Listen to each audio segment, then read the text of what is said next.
Get ready for the dictation. Dictation will start in 5 seconds. Start.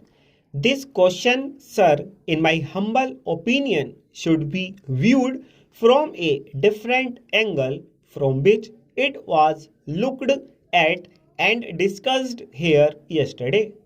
It is true that it is correct in principle that the railways whose entire capital at charge is drawn from the general revenues should be able to make a good contribution to the general revenues, but in applying this principle, care must be exercised.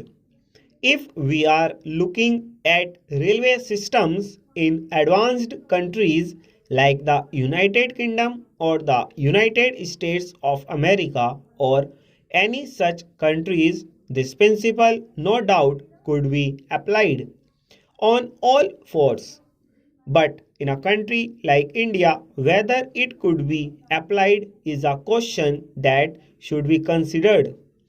It was argued that the railways have a long history, and because they have long been an established concern, they should now be able to contribute to the general revenues. Although it is true that the railways are a long established concern, still the circumstances under which the railways were run are not being examined here. The railways, as we all know, before independence were run not on a welfare state basis, but they were run on the system of strategic lines.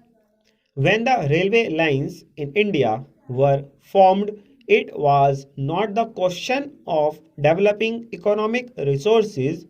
It was not the question of linking up industrial centers.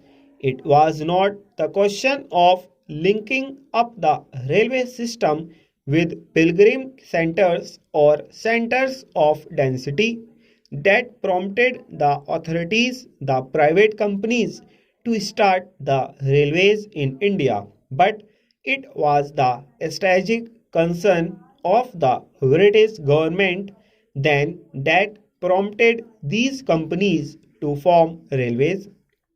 The question of arriving at a correct pattern of railway system from the point of view of developing and exploiting the natural resources of the country from the point of view of developing the backward areas of the country is still to be examined and to be attended to.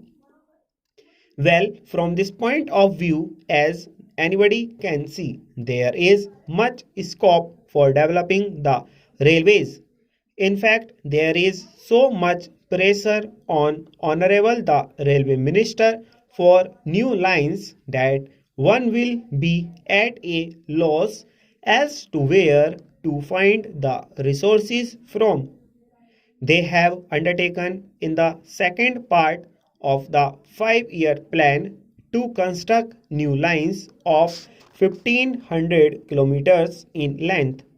In order to have a perfect railway pattern to be able to exploit and make use of the natural resources of the country to the fullest extent, although we cannot dismantle the railway lines that we have now, still these lines have to be linked up to fulfill that requisite of exploiting the natural resources. So, my point in bringing out these arguments is to show that the railways have a full development program on their hands and they need funds. They can no longer draw from the general revenues of the country as the railway finance is separated stock.